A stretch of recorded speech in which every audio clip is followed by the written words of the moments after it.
Hello, everybody. This is Holger Mueller from Constellation Research. Welcome you to a very special guest, my dear friend Tony Baer from DB Insights.io. Is that right, Tony? Yeah, DB Insight. Yeah, I'm very pleased to join you this afternoon or morning, whatever time it is. Tony is a humble man. He thinks that he's only one DB Insight. I would have said you have DB Insights, Tony. Come on. Oh, I only have one insight, but we make it as big as, but we spread it out in the cloud, so it makes it seem like it's we replicate it many times in the cloud. Right. Giving to recent events as to the mandatory Corona update. Where are you based again? Close to the. I'm based in New York. I'm based in the New York area. Based out. I mean, literally just outside New York in Jersey, where we are sheltering in place. Okay, well, and I'm in San Diego, as you can see from my background, sheltering in place as well. I know you guys are hard hit, so let's hope for the best and let's see when we get over this, right? And I mean, the reason why we really do this, I miss Tony so much, who I normally would have met like 6 times this year at different conferences, and we have not met in person this year, right? No, and the way things are going, we may go a whole year, the way this is all shaping up. Exactly. It'll be an interesting year, very much in challenging times in many ways. And I mean, this is very much outside the scope of our discussion today, but it certainly will have very big impacts on cloud-related businesses, and of course, in turn, it really impacts the topic of what we're really talking about this afternoon, which is basically IBM in the new era. Exactly. Yeah, that's the topic which brings us together, right? It was Monday, or was it Tuesday? I mean, I got an email from the new IBM CEO. Did you get one too? Oh yeah. Yeah, well, he was busy on his first day sending emails to all of us. I mean, unbelievable. Yeah, so Arvind Krisha now officially is taking the reins. I think the original communication was end of January or something, that Jeannie's stepping back and so on. So, and we met Arvind before, right? He's a nice guy. Let's talk about him personality-wise first, right? Yeah. Oh, I know him very well from the days when he had basically what was essentially the information management group. And I think what's kind of interesting, looking at the changing of the guard, is that I think this is actually, correct me if I'm wrong, but I think this is the first real product person that IBM has had in this position for as long as I can remember. Oh, at all. I think I went over the list of the 10 IBM CEOs, and I mean, not that I know some of them, but the ones I know definitely are not product people. So I think that's a very you don't know the founder. No, the founder and the son were the second one. Looked up on Wikipedia, but there were some short-term one. I remember the first one I remember reading about it was John Opel. Yes. Yeah. So before that, I said, you could have, excuse me, is this an IBM CEO or not? But only 10 CEOs in 100+ years, right? So that's for a technology company, which they always been. That's kind of like record, right? But first of all, I mean, Ginny tried everything I think you can try to righten the ship, right? I think first of all, she got handed a really bad card from Sam Palmisano, right? So everything was looking so good. And then Palmisano was really taking it from the GE playbook, right, of financially engineering these quarters. And all of a sudden there was nothing there, and he rode off in the sunshine and left Jeannie with literally the mess, right? So, well, put it this way, it's interesting you mentioned the GE playbook, because I was very much thinking of the comparisons with Jack Welch. Basically, that he essentially left a certain playbook and basically left Immelt to basically, to pick up the pieces. Now, in all fairness, what each of them were, and I think this is really, to me really a core theme of all this, is that each of them were inheriting playbooks that worked in the past. And I mean, when you look back, and I'll just take this from IBM's last near-death experience, which was basically at the end of the John Akers era. And the thought at that time, this is during the whole idea of like, I think we're going to be downsizing from the mainframe. Mainframes are dead. And Lou Gerstner came in and said, something. The value out of IBM was putting all the pieces together.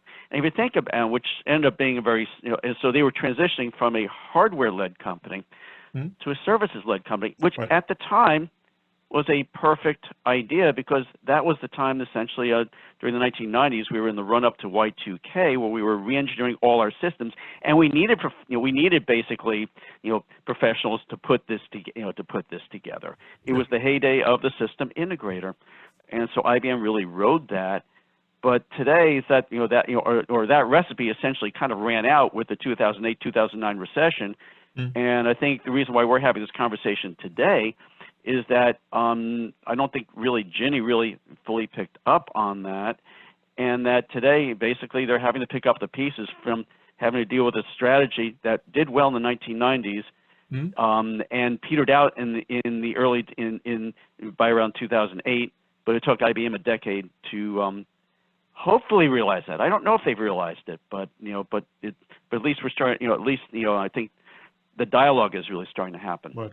Well, the big question to me is, does IBM want to become a software company, or is it going to be a service company with software assets, which are great businesses, right? But there's a dime to a dozen, right? There's tons of them who are doing this and trying to do this, and that's the big question, which I cannot glean out of the announcement, right?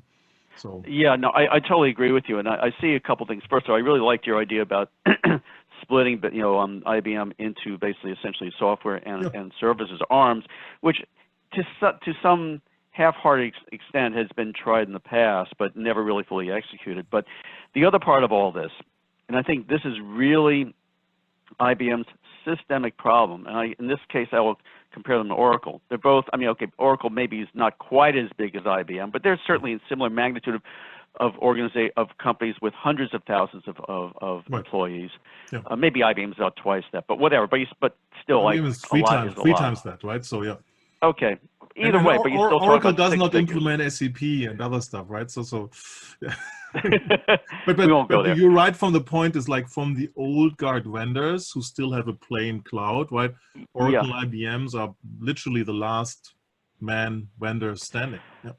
Yeah, but the thing is, what I wanted to draw a contrast to is just in terms of the internal dynamics and the way they run. In that with Oracle, there's no question who runs the place and who basically provides the marching orders. You'll love him or hate him. Basically with Larry Ellison, you know where he stands. And Oracle tends, Oracle, by virtue of M&A, has a lot of disparate operations, but still they tend to have a better ability to march to the same drummer. Right. IBM, it's what originally was its strength back in the heyday in the 90s. In that heyday anyway, was that it was basically lots of local operations that looked at what worked locally, and each team would it was essentially a bunch of local fiefdoms, and I've seen this actually internally, from people I've known who've worked inside the organization, where teams would essentially be competing against each other. It was kind of it was almost like a Coliseum type situation. That worked for during that period. It may not have been the most pleasant environment to work in, but that worked. So the problem is that what I see with IBM is that you may hear certain pronouncements from the top, but there's still too much of a culture there where local teams tend to operate under their own under what works for them, and this is especially true given that they've been very much of a services-intensive business. Right. So I think just from that standpoint, I see just a whole contrast between IBM and Oracle. Right. Well, Oracle and SAP, I always say they're in the same beast because they're privately owned, publicly listed company, but the owners say where it goes long, and you cannot compare that, right?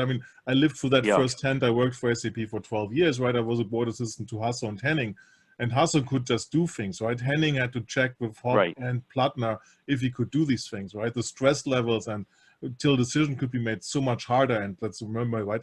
IBM is a publicly owned company. I don't even know who their biggest shareholder is, right? So this means very different dynamics in terms of operating, but they're used to it, right? Yeah. So that's very the much big difference. But service companies tend to have these local fiefdoms, right? Because you run by a P&L in your market, and you're going to sell something, and you have to do the right thing. And IBM is great saying we're doing the right thing for the customer.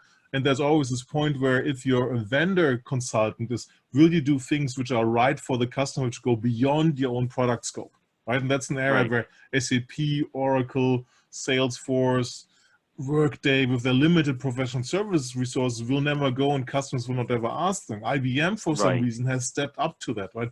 I wrote in my blog post, right? My eye-opener was at their Alliances Summit 5 years ago in New York.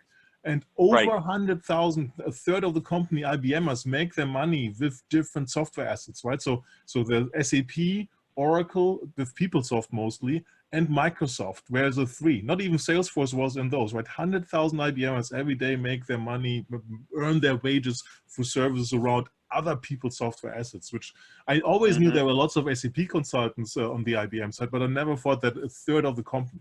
And that makes it a unique animal, right? And this is why I said split the company really into two different companies, right? You have IBM, the product company, you have IBM, the service company. You have to figure out who has the better name, right?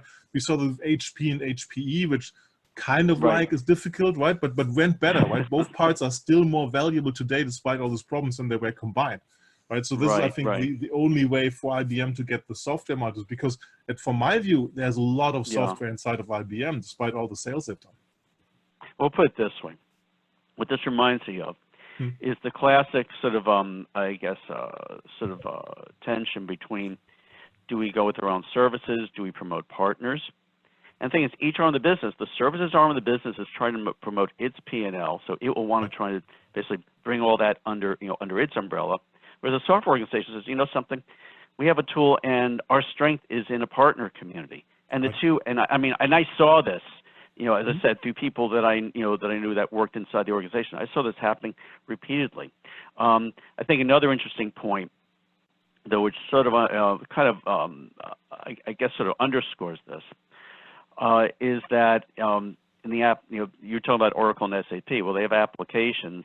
And IBM tried that, and for its culture, just never really understood that, and to its credit, got out of that business.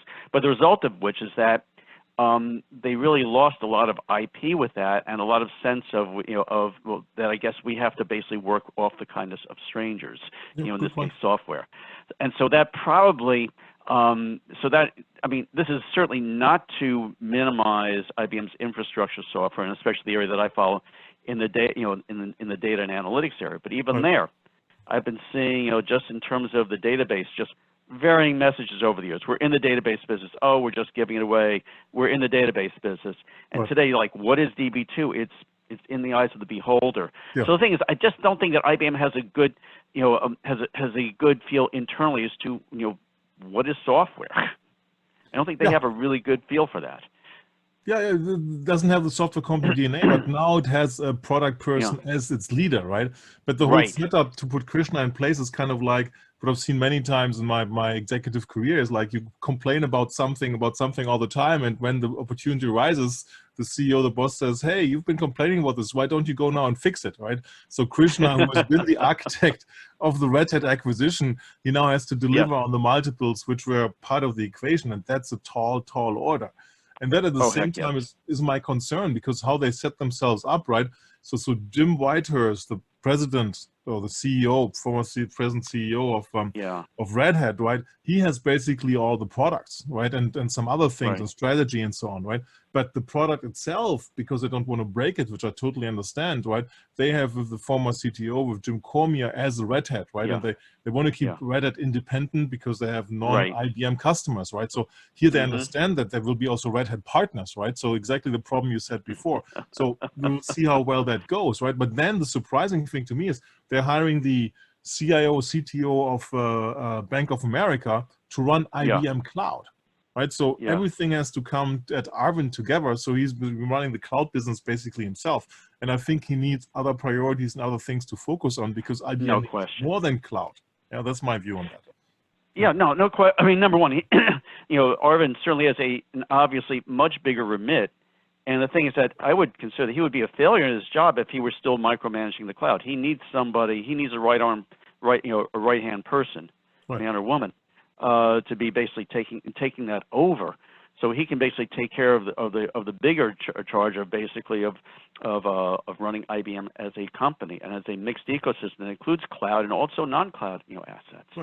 And I think that's so I mean, I'm not I don't have I mean, I think it's interesting. I mean, look, it's not surprising that when Ginny bought Red Hat, of which Arvind was very much part of that effort, that was really a case of they really wanted this to be kind of a reverse acquisition. They really want to tap Red Hat's mojo and scale it to IBM. Now that's kind of how large in terms of staff was Red Hat as a company? Like with like maybe tens of thousands or 10,000, something like that. Right. And scaling it up to a 300,000 person company, it's like that's going to be kind of interesting. Right. And the cultures are not compatible, right? So IBM would lose services customers if they would show as Red Hatters, right? And vice versa, Oh, right? If heck you yes. showed Red Hat customers from IBM approach, right? They understood it on one side, they don't understand it on the other side. But I think the involvement is just that the lines of the interests are so different, right? IBM Cloud is the existing old system, which, let's remember, right? 7 years ago, the first acquisition I come as an industry analyst, 8 years in summer, was IBM buying SoftLayer for cheap, 3 billion, right? Which was a very good acquisition for IBM because it was bare metal, and you could take all the things that the zoo any company has accumulated, you can run on bare metal, right? No questions asked. But the existing IBM Cloud guys, kind of like with the customer connections, with the force of habit, with the inertia of the supertanker, basically killed that thing. Right, so it's a really software has gone, right? So, and I'm very much worried that the same thing can or may happen here as well. Well, I think the difference here, though, is when you pay $34 billion, it does tend to catch some attention. I think the bigger challenge here is more, can Red Hat's magic really scale up in a business that's not only bigger, but it's also much different? I mean, Red Hat's business, even though they had obviously diversified off of RHEL all those years, still was a fairly cohesive core of infrastructure software.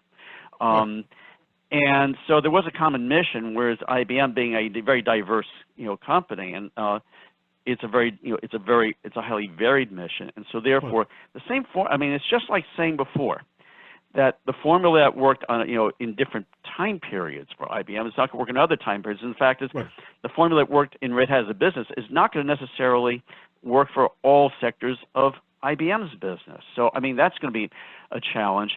What I was thinking, it's interesting you're talking about basically a tanker. I was thinking of basically these boat analogies of basically that the key here is, can the blank name of a boat turn on a dime? If it can't turn on a dime, it means that it's a Titanic. If it can turn a dime, name your basically your famous boat there. No boat over 100 yards can turn on a dime. Physically impossible. And it's going to be sink or swim. How's that for some really twisted metaphors there? Right.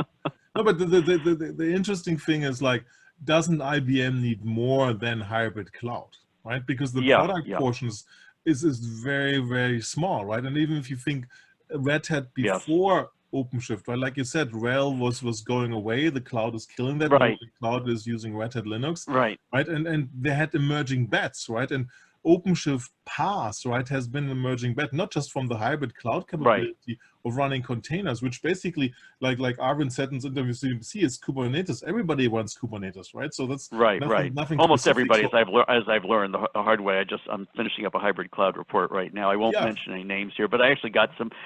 I put a section in there. Kubernetes is king. I actually did get some back talk, but in general, I agree with you. Kubernetes really is king. Right. So where's the value at? Because if you then think app dev, right? Remember the Bluemix days and so on, right? The rational days, right? IBM has a large application development, strategic custom development promise in it, which they killed kind of like by saying we have to be standards, we have to run open source and so on. Much to the wondering of customers, what do you do for me as a rational customer, right? 2 million rational developers don't have a future, right? So maybe that's going to be reignited. But for Red Hat itself, the new bets, right? The third biggest bet which they had was OpenStack, right? IBM bid in OpenStack, but OpenStack is gone, right? The smokes and mirrors, right?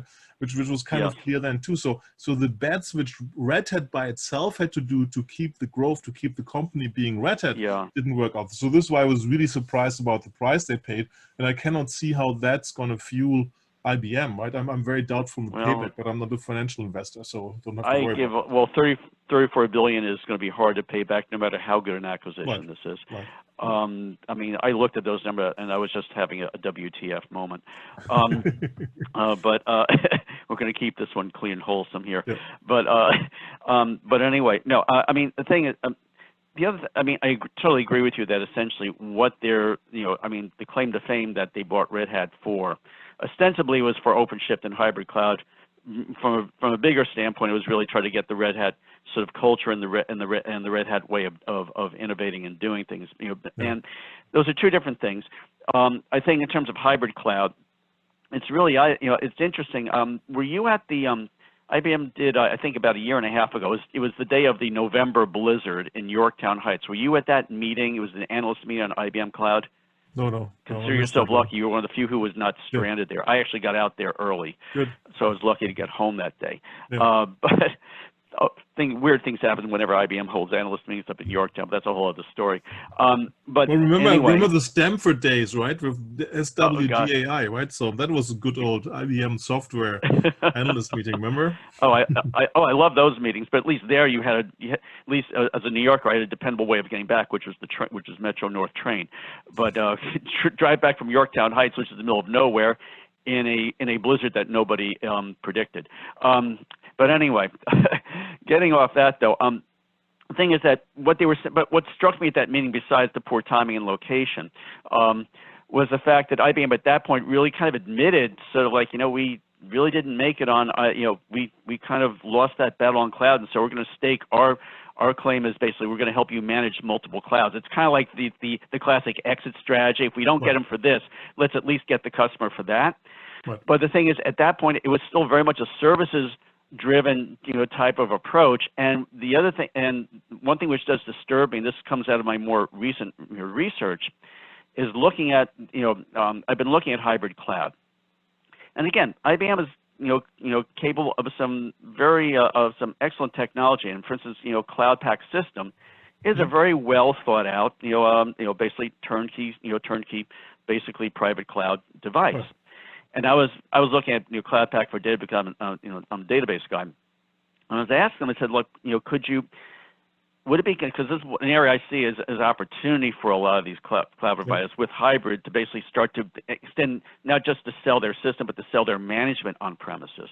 And I asked them, I said, could this become, you have some databases in there, could this become a vendor-managed database as a service? And the response I got was, this would be a GBS and GTS engagement. I'm thinking, no, this is, this is not a cost-plus engagement. This is a commodity engagement. So the thing is, I don't think that, I still think they have a number of battles to fight there, and these are the battles that Arvind is going to have to fight tooth and nail, and it's going to kill some revenue streams in doing it. And the fact is, can IBM afford to do that?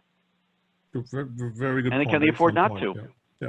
And the sad part for me is that IBM has had so many firsts from the cloud perspective, right? They were the first to run SAP HANA, right? And they had a 1.5 year lead on that, right?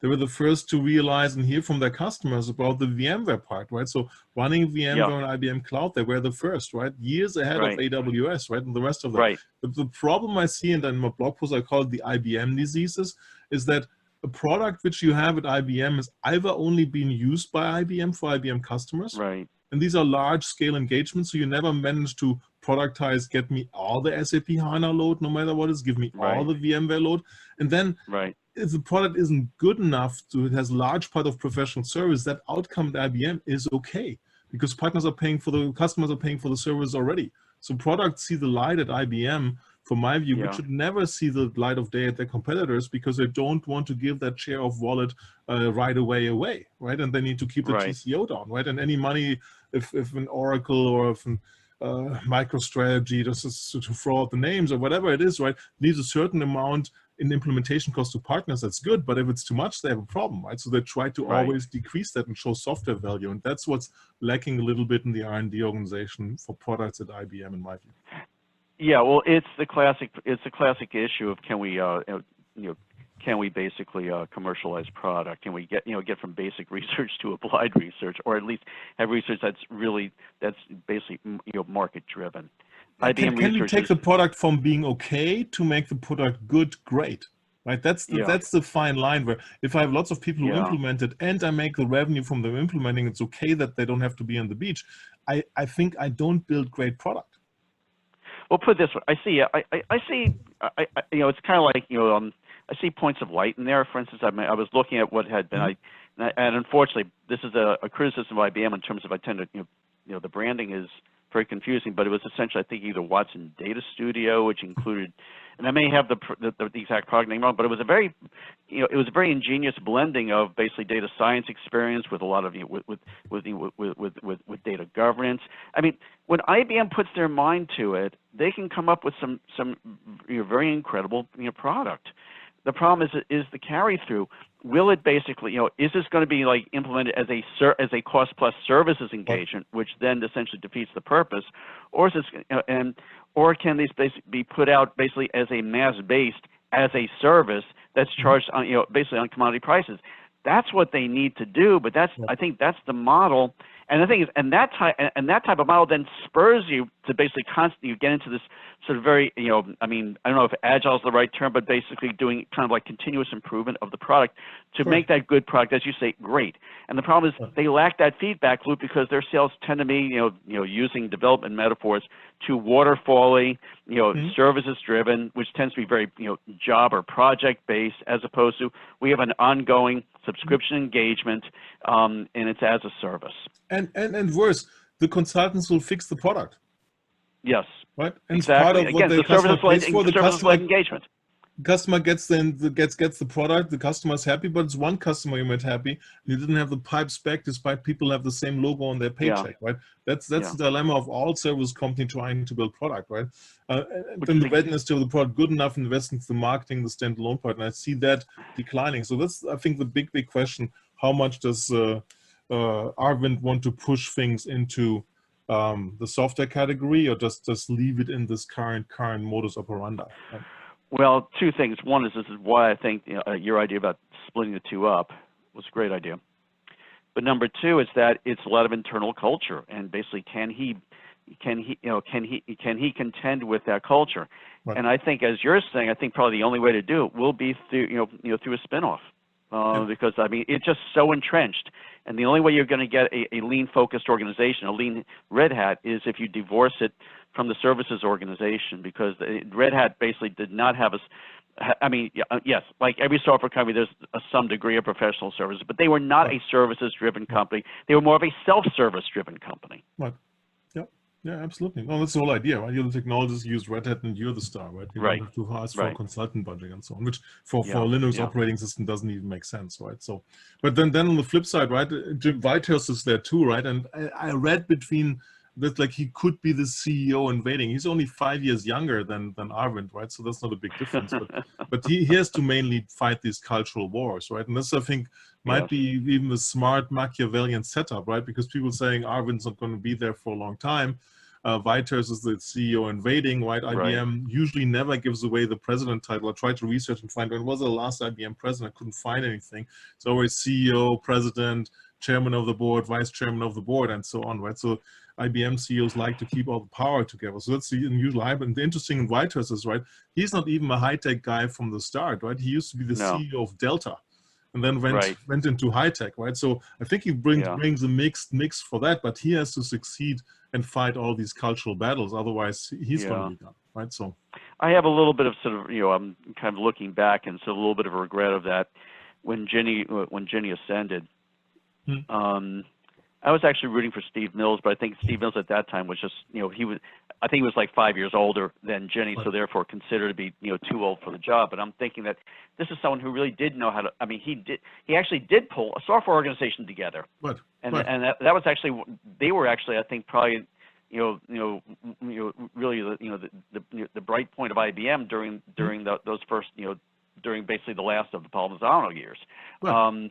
And so I think Steve Mills might have had that type of ability to put heads together. I think it's a really good question. Do these people who basically, Arvind's the product guy, and then Whitehurst, basically parachutes in, from Red Hat, who in turn parachuted in from Delta. Will these guys have the same mojo to be able to pull that off? And that's a darn question. That's why I think it still all goes back to, it's kind of like all roads lead to this. I think it goes back to your idea that, to basically to split the operations up. I think that's the only way that IBM can really pull off the change that it's looking for with the Red Hat acquisition. Right. And that's, of course, a major step, right? But you make me thinking in a good way. That's why I love these conversations. That's why it's the most non-IBM DNA at the controls ever. Right? Exactly. But they have no other choice at this point. You have a product guy as a CEO, right? You have a freshly hired guy who doesn't even have high-tech history, definitely not service with Whitehurst, running around as president.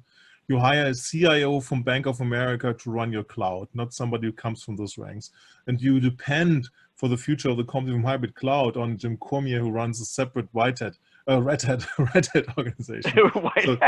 So from a destiny of IBM, it has never been so far away from service. So that might also help them succeed, but it's certainly a big ask. Well, it's not actually, I'm going to tell you, it's not the first time, because Lou Gerstner basically had no tech industry background. He came in as an outsider. True. And, sometimes it works. I mean, in his case, it worked. But I think also at the time, IBM was so beaten down. Also, services were not quite as entrenched. I mean, yes, IBM has always done services. I don't mean to say they just started up in the 90s, but they were, but they weren't entrenched as the power center, as the center of the company until the Gerstner era. Exactly. And so therefore, Gerstner had a lot of pieces that were broken that he put back together. He had, and he rose to the job. Today, basically, you have IBM, which they're not in as bad a straits as they were back in like the early 90s. I don't think they're quite in that bad a shape, but you have more now entrenched, constituencies there, and I think it's going to make basically Arvind's job. It's going to make Whitehurst's job, a lot more. Let's say, let's just put it this way, interesting. Correct. Yeah, and then let's think about in a pandemic world, right, which we are probably in, and it's going to be unfortunately last longer than we think, and the next one will come from whoever was nowhere, right?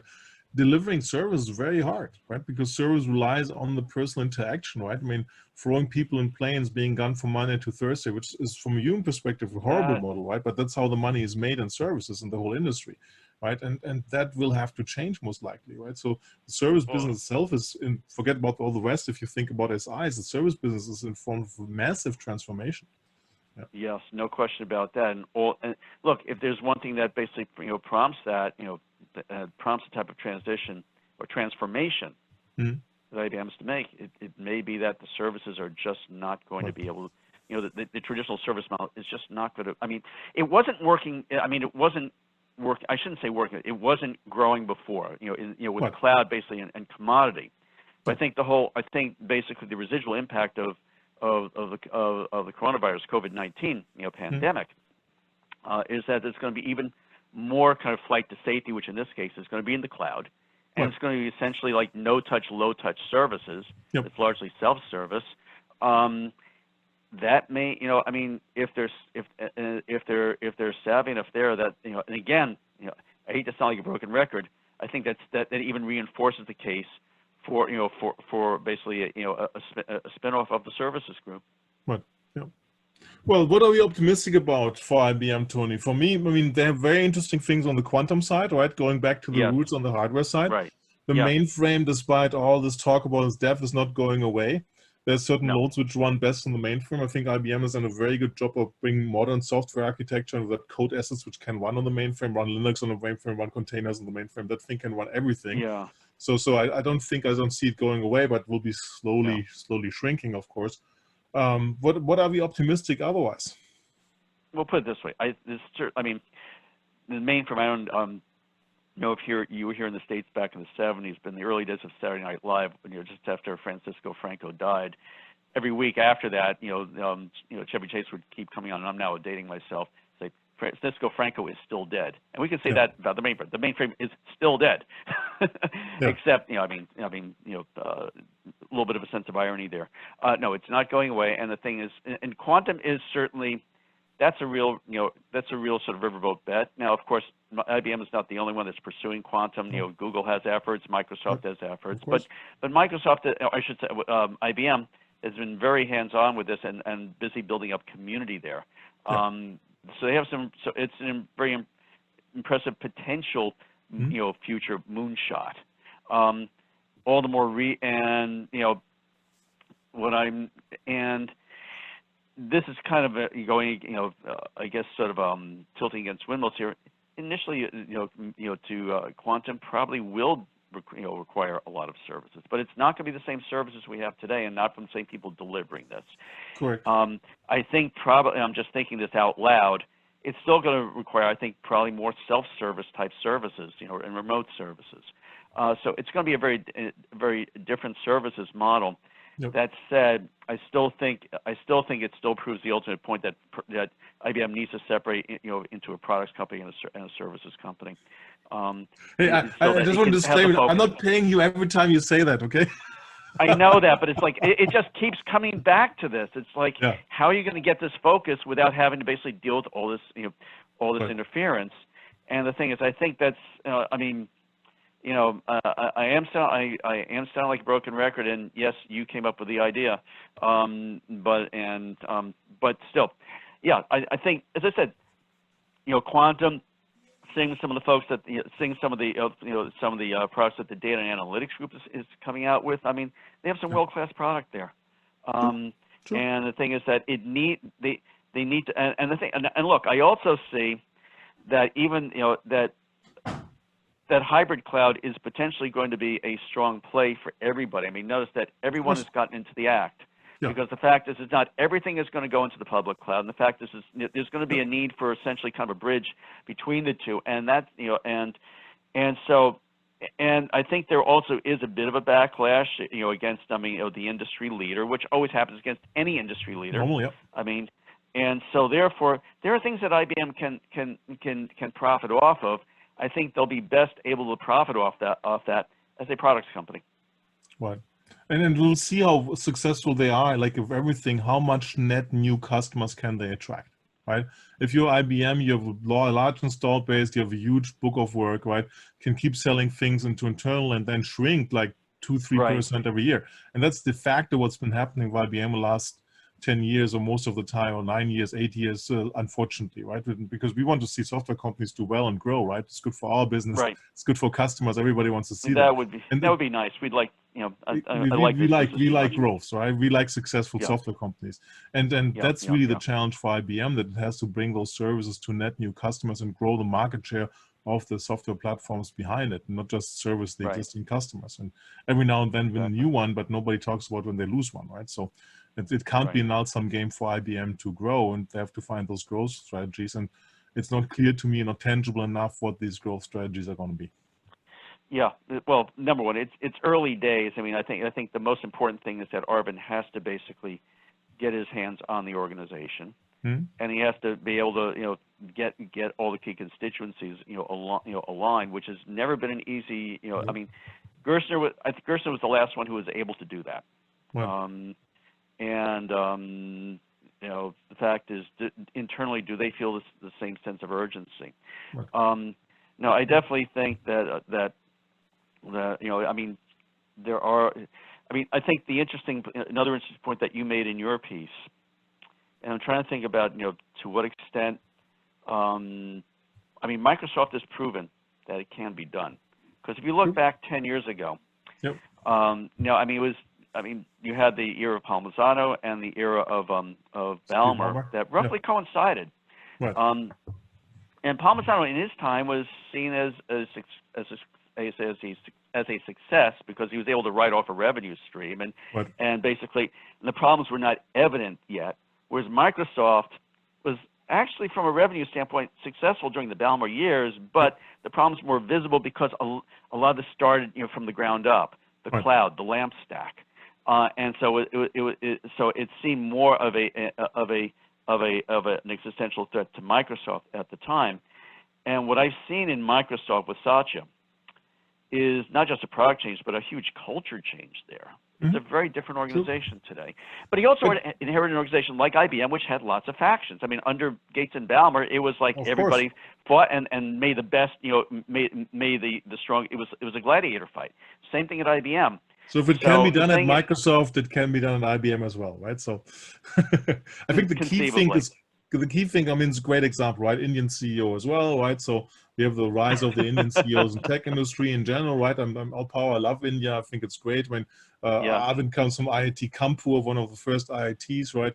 Great campus, and I think was supported by the US, right? All the different countries would opt a certain area and donate and sponsor an IIT, right? So it's interesting to see the lineage of the people coming from there and the topics they teach and so on. Very interesting, but it's way too long for this call. But he needs a quick success. Yes, yes. And it's a horrible time to start with the pandemic and so on. So it's again bad cards. Not to delve from his predecessor. Ginny was better, and from that perspective, she took the acquisition and so on, right? So I think Ginny hands over IBM in a better state. Sorry. She was a salesperson, so she was. I mean, that was her natural thing. Right, but I think Ginny hands over IBM in a better state to Arvind than it was handed to her by Parmigiano. True. Yeah. I would agree with you there, and it's not a lot that I give her credit for, but I will give her credit for that. Yeah. And she certainly tried. Also is that, she certainly tried, right? 50 acquisitions. In her eulogy, eulogy is bad for, right? In her like claim to fame, right? Like she touched 50% of the revenue stream, so definitely she divested $9 billion and so on these strange software investments they had partially after Steve Mills and so on. So I think it's not that she didn't try, but it didn't work out. And the key thing for Arvind is to find some quick successes, right? What would be great if they get the quantum breakthrough now, right? And then build software platforms on top of that. Well, I think expecting the quantum breakthrough in such short, I mean, this is a 5 or 10 year bet, but I think what I think would be a quick breakthrough would be something with respect to hybrid cloud right now. Because as I said, coming out of COVID-19, the earliest success is going to be we need these self-service workloads in essentially the cloud control plane, wherever that plane resides. And the thing is, what IBM can base, I mean, if they play their cards right here, with with OpenShift and also with their cloud packs, especially with their cloud packs, I think the cloud packs are really designed to basically, okay, here's something we prepackaged this cloud here. Horrible product name. Horrible product name. Oh, totally. Do you have a Tetra pack with your cloud pack, or? Yeah, exactly. I mean, I don't know put it this way. Well, before that was IBM Cloud Private.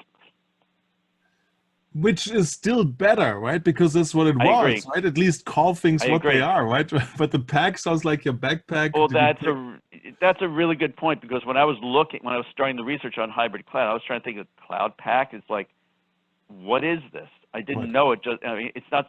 So I totally agree with you there. I mean, so the branding, but okay, they've got the branding at this point. Don't shift it yet once more. But I think that if they can develop some quick successes with Cloud Pak, and stop thinking of this as being a cost plus services engagement, I think those are some early. That's some low hanging fruit that they could really they could really focus on in the next 6 months. But everybody has that, right? I mean, it's not like they're first to market with that, right? So no, they're not first to market, but everybody's early to market, or it's early for everybody at this point. I mean, like even Outpost is still not fully formed. No, I mean, Microsoft, but Outpost was not fully formed. Outpost was the last, right? I mean, Microsoft Azure Stack has been at this since 4+ years, right? And then they're rebranding it with Arc, right? So, and then Google raised the game with Antos by saying, look, we're going to support Antos on non-Google public clouds, right? Because Google, as the third in that race, right, has to be the most aggressive, the most innovative to capture load. But I think if this pandemic, there will be in the details in that, by the way. Yeah, of course. Tons of fine print, like always, right? I mean, Rome wasn't built in one day. Great software wasn't even just starting with the network connection, which is still, which is still not optimal. I mean, number one, I mean, look, and Microsoft is saying the same thing with Azure Arc and all these software-based implementations. All these guys are saying that. To me, what's more important, and I think to most customers, what's more important is not can I run Google and so it's in AWS.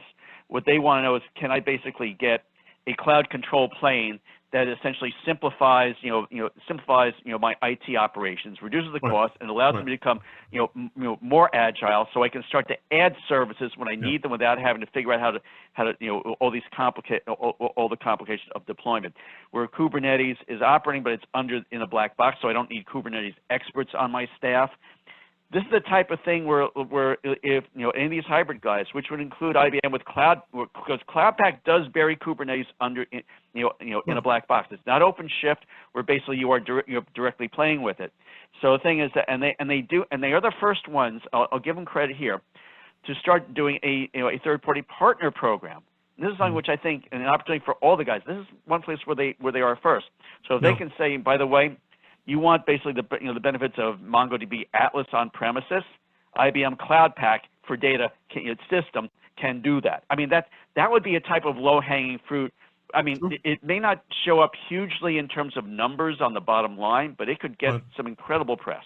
Yeah, the openness is very important, right? And bring the ecosystem in, that's very important. But I think the pandemic situation will move the hybrid much more into public cloud, right? Because I would agree with you. I would agree with you. But the thing is, that being said, what hybrid does is it gives basically the customer something that abstracts them from the public cloud providers, so they don't have the same concerns about lock-in. And I'm not saying that being that quote unquote locked into a public cloud provider is a bad thing, but for many organizations, there is a backlash that says we want something that's cloud vendor independent. It's not commercially proven. So what I'm trying to say is like, no, it's not. Hybrid cloud, the private part goes away. Multi-cloud is super important from a lock-in perspective, innovation speed, multi-cloud support, and so on. Sorry? Multi-cloud support. I mean, like, it's going to be operationally complex to put any particular system on multiple clouds. You really don't want to do that, but you want to have the option to put it on the cloud of your choice, and that's where that's the important multi-cloud. Doing it more and more, and Kubernetes allowing this, right? And if Google's stepping up and saying yes, lots of fine print, right? But not for the public cloud parts of it, right? So the multi-cloud capability that Google is working on with Antos is actually very interesting. But the key thing is the business driver. Same thing could be with OpenShift. Sorry? Same thing could be with Red Hat OpenShift. That was the idea, right? That was the idea. For like at the event I was like 4 years ago, Red Hat announced a partnership with partnership with Microsoft. With the head of AWS, and they announced with Microsoft and Google was like half a year later, right? But I don't hear this since it's part of IBM so much anymore. Right? It's more about the hybrid, how much data is tied up in local data and so on, like Genie standard speech, right? But the problem is, if my business scales up, scales down because government shuts me down, or I need to let people go, unfortunately, because I don't have the revenue stream, right? I need to make my CapEx more flexible. Yeah. So if I'm an airline, you also need to make. Well, you need. It's not even. I mean, nobody even gets beyond that. You need to make your compute more flexible. Of course. But obviously CapEx, OpEx, but the thing is that when it comes down to it, basically, even if for some reason you could expense all your hardware, on premises as OpEx. Let's just take that as an. I mean, obviously it's absurd, but the fact is that you would not be able to easily scale it up or scale it down like you could in the public cloud. Of course, exactly. You would not have that flexibility. Exactly, but you get the scale up, scale down for free in the public cloud. Right. Because they want to reutilize the resources, right? The whole dirty trick of the public cloud is like, give me a load, done, next load, right? It's basically mainframe time slicing. We've all seen it before, right? But they give me that ability to time slice it, right? So, and that's the key part, right? You don't want to be the one. I mean, I use this example a lot these days, right? If you're an airline, you spend 1 or 2% on IT cost, right?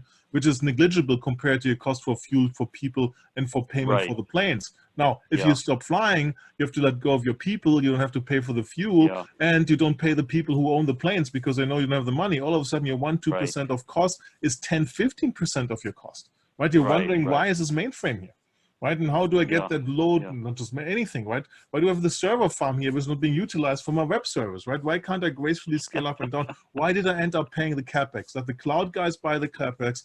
Hopefully anti-cyclical things, global things work well enough that other parts of the world, other industries work earlier, and they can balance it out on a much broader base than me as an enterprise. Exactly. Yeah. Cool. No, I mean, totally. Which is why I think coming out of the pandemic, basically the cloud is going to be what cleans up. Yep. And the thing is, where IBM's angle is, we have basically a cloud-independent cloud, and that to me is the early win that Arvind needs to shoot for. Yep. Good. Well, we could be talking on forever, Tony, right? We were joking before, is this 8 hours, 16 hours, 24 hours, right? This is the Le Mans of talking about. I was getting a little concerned there. This is an idea. We should do a Le Mans style of like 24-hour race about talking about one vendor. IBM is definitely candidate. There's enough about history and things to do, and they never give a dull moment. Well, actually, don't be quite so facetious. One of my clients is looking at doing instead of doing a live conference, they're looking at doing a 24-hour digital conference, obviously with free content repeat to hit all time zones. So that'll be kind of interesting. No, it would be much more interesting. I'm not doing the 3 a.m. slot. Not to have any repeat. No, but 3 a.m. is 5 p.m. happy hour somewhere in the world, right? So You just it's have always to 5 have o'clock somewhere. the right people, right? And the poor guys in Le Mans have to drive for 24 hours too, but they have 2 or 3 drivers, right? I wouldn't like to talk 24 hours about one topic, but hey, every minute, every lap in Le Mans is different, right? Or 24-hour races, so we should do a 24-hour analyst summit or something. Well, let's table that for our next discussion. Good talking with you. Likewise. Good to see you. Stay healthy, Tony. Thank you. Bye-bye. You too. Bye-bye.